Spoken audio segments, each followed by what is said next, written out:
All right, guys, first things first. Beta was very helpful. This is the 390 RS I just got, brand new.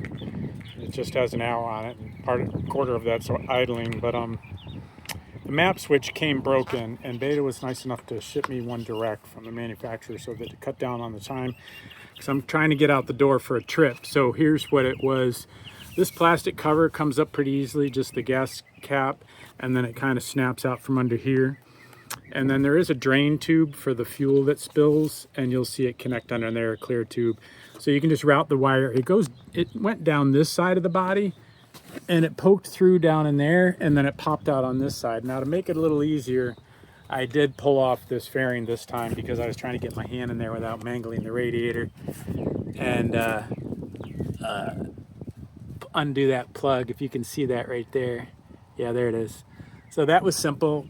And yes, now it works. I'll show you.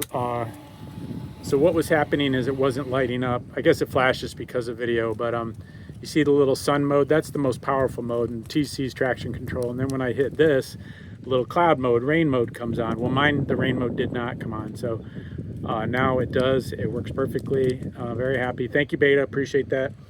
And that's that.